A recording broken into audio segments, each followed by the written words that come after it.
진짜 중요한 건 그때는 그게 이상한 줄 몰랐어요. 안녕하세요. 이슈를 대신 읽어주는 남자 이대남입니다. 교회에서 말하는 교제란 과연 무엇일까요? 그리고 숨진 피해자에게 합창 단원이 교제를 했을 가능성은 정말 없는 걸까요? 이 궁금증을 해결하기 위해 정말 용기 있게 제보를 해주신 아주 오래전 합창 단원이셨던 분과의 전화통화로 저는 그 가능성을 보게 되었습니다. 그 피해 학생이 종교 네. 입장에서 봤을 때 뭔가 이런 교제를 하게 되면 얘가 나아지지 않을까라는 생각을 좀 해가지고.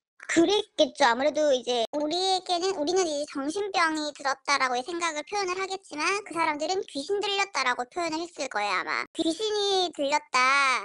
그래서 그 귀신을 쫓아낼 수 있는 거는 하나님의 말씀이다. 그러니까 말씀으로 교제를 하는 거예요. 교제를 했는데 이 친구도 반항까지는 아니지만 좀 말을 안 들어. 그러면은 최대 며칠도 감금을 하나요? 하죠. 일단 임신한 친구도 임신한 채로 있는데 계속 교제하고 잠 안 재우고 막 교제하고 밤까지 교제하고. 뭐 한 2박 3일, 네, 1박 2일 그래서 걔 둘째가 빨리 나왔는데 아마 죽었었어요, 그때. 아, 유산. 유산은 아니고 애가 이제 조산을 했는데 아, 걔가 며칠 안 살고 죽었었거든요. 아버지를 바로 잃은 친구가 그렇게 만약에 그런 곳에 있었다라고 하면 뭐 진짜 제정신이 아닐 것 같은데. 그러니까 정신이 똑바로 바뀌었어도 거기서는 제정신이 아닌 사람이 될 수밖에 없는 거죠. 세뇌를 계속 하니까. 경찰에서는 합창 단원과 그 단장을 아동학대 치사 혐의로 검찰에 송치를 하였습니다. 그리고 가해자들의 휴대폰에서 피해자를 결박한 사진과 동영상, 그리고 단장에게 보고를 하는 정황까지 모두 확인했다고 발표를 했죠. 이건 합창 단원이 단장에게 교제에 대한 보고를 했다고밖에 생각이 들지 않습니다. 그리고 제보자에 의하면 당시 임산부였던 단원에게까지 교제를 해 아이가 조산을 해서 오래 살지 못했다는 이야기를 들었을 땐 순간 할 말을 잃게 만들었습니다. 하지만 피해자는 합창 단원이 아닌 음악학교 학생이었죠. 그렇다면 단원이 아닌 사람에게도 합창단은 교제를 하는지 제보자에게 물어봤습니다. 저희는 사실 음악학교 애들을 데리고 오는 경우는 연주할 때 빼고는 거의 없었어요. 제가 있을 때는. 연주할 때 음악학교 애들 자주 불렀나요? 근데 인원을 채운다고 음악학교에서도 몇 명씩 이렇게 불러가지고 바이올린이나 이런 경우는 좀 더 필요하니까 좀 잘하는 애들 불러서 연주시키고 또 돌려보내고. 공연을 하려면 어쨌든 연습을 해야 되잖아요. 예. 이제 학생이고 하니까 조금 뭐 살갑게 대해주거나 이런. 이럴 수는 없네. 똑같아요. 아, 근데 말 똑같다고? 안 듣는다 이러면 또 이제 가서 교제하는 거죠. 걔도. 따로 가서 얘기하고. 그러니까 막 지금 우리처럼 막 그렇게 혼나는 거 아니에요. 얘네들 좀 달래듯이 그냥 이렇게 하자 저렇게 하자. 합창단이 들어오면 합창단이 짜놓은 그 스케줄에서만 근데 밥 먹는 시간도 10분 15분 이렇게 줄 때도 있어요. 연습할 때 막 할 때 10분만 먹고 와. 밥 푸는 것만 거의 10분이에요. 예전 군대에 있을 때도 저렇게 하지는 않았던 것 같은데 제보자의 증언을 요약하자면 굳이 합창 단원이 아니더라도 교제는 한다는 것입니다. 그렇다는 것은 합창단에만 국한된 것이 아니라는 말이 되는 거죠. 그럼 여기서 한 가지 의문이 생기는데요. 왜 피해자들은 본인들이 당한 일을 아무에게도 말하지 못했던 것일까요? 친한 친구한테는 말을 할 법도 한데. 그리고 인간적으로 친하게 지내지 말라고 너희들은 그래서 아예 말도 못하게 해요. 근데 이제 맞아도 절대 왜냐면 세뇌를 당한 상태라고 보시면 되기 때문에 아 절대 말을 안 해요. 나 맞았다 이런 얘기 절대 안 해요. 왜냐면 오히려 그게 내가 부끄러우니까. 이게 내가 지금 맞은 게 잘못된 게 아니라 내가 맞아야 되는 일을 했다 이렇게 생각해요. 그 안에서는. 그러면 만약에 이 친구는 말을 안 했어요. 근데 이제 멍자국이 이제 보인다라고 하면 그럼 또 큰일이 나나요? 멍자국을 보였을 때는 혼나죠. 가서 일부러 티내냐고. 가스라이팅, 믿음이라는 명목으로 끝도 없이 세뇌를 해서 사람을 정신적으로 지배한 것입니다. 나는 당하지 않았을 거야. 이런 건 안 당해본 사람이 하는 말입니다. 저 단체에 저 상황에 들어가 있다면 어느 누구도 당할 수밖에 없습니다. 그럼 피해자들은 왜 도망을 칠 수 없었을까요? 이 질문에도 제보자는 합창단에서의 공연은 거의 무료 봉사 수준이고 연습 일정과 공연 일정으로 경제적 활동을 전혀 할 수가 없기 때문에 마땅히 갈 수 있는 곳이 없었고 그나마 갈 수 있는 곳은 집이지만 집에도 갈 수가 없다고 합니다. 왜냐하면 대부분의 가족도 교회의 신도이고 결국 가족의 손에 이끌려 교회에 돌아오기 때문이라고 하는데요. 여기서 저는 조금 의외의 이야기를 좀 들을 수 있었습니다.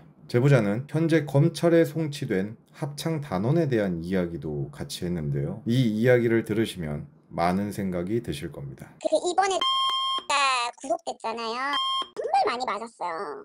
지금 거의 20년째 거기 있는 거예요. 걔는 제일 오래된 사람으로서 거기 있는데 팔에 움푹패인 자국이 있어요. 그걸 맞아서 그런 거예요. 그거. 거기다가 멕시코에서 온 애가 딸린 남자한테 시집을 보냈어요. 진짜 똑똑하고 이쁘고 노래도 잘하고 정말 아까운 아이였거든요. 똑똑하니까 맨날 교만하다, 자기 생각이 많다, 이런 얘기를 많이 들었던 애예요. 구타를 당하기도 했고 여러 가지로. 그러니까 저는 구속됐다는 걸 보면서 그게 너무 저는 제일 안타까운, 자기 생각이 없어야 한다, 자기 자신을 믿으면 안 된다.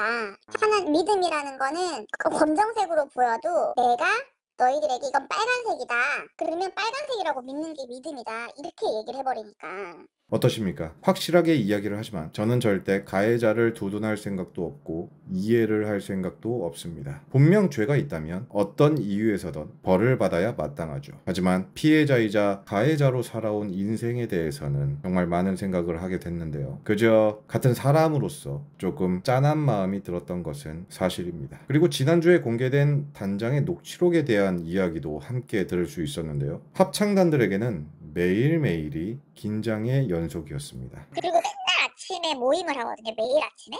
그리고 왜 네 하고 대답했던 그거 있잖아요. 그거가 이제 단체가 다 모여서, 예를 들어 80명이 다 모여서 이제 한 방에 모여서 처음에는 이제 찬송 부르고 발표를 해요. 성경을 읽고 자기가 뭐 깨달은 거나 마음에 와닿는 그런 부분들. 그걸 매일 한다고요? 네, 그걸 에브리데이 하는데 발표를 하는 사람은 하고 안 하는 사람은 안 해요. 그러고 나면 이제 참 마음에 와닿는다, 뭐 이렇게 얘기를 하거나 쟤는 말씀 갖고 말장난한다, 뭐 이런 식으로 뭐 자기 평가를 해요. 그러고 나서 이제 마지막에 말씀을 전해요. 말씀을 전하든지 뭐 누굴 초빙해서 전하든지 뭐 사모님이 와서 하든지 해요. 그렇게 해서 한 1시간 반 모임이 끝나. 그러면 또 그룹 교제를 또 해요. 아이대로 나눠가지고. 그리고 또 이제 문제 있는 애들은 또 개인 교제. 그러니까 큰 덩이에서 점점 작아져서 가는 게 마지막이 개인 교제인 거예요. 이렇게 합창단은 철저한 통제 속에 단원들을 가두고 세뇌시키며 마치 이렇게 하는 게 당연하다고 할 정도로 단원들의 자유를 모두 빼앗았습니다. 그리고 그 트라우마는 합창단을 빠져나와도 없어지지 않는다고 하는데요. 제보자는 교회에 나온 지 몇 년이 지났지만 아직도 정신과 치료를 받으면서 생활을 하고 있고 지금도 가끔 합창단에서 연습을 하는 꿈을 꾼다고 합니다. 제가 제보자와 1시간 반 정도의 통화를 했었는데요. 정말 많은 이야기를 들을 수 있었습니다.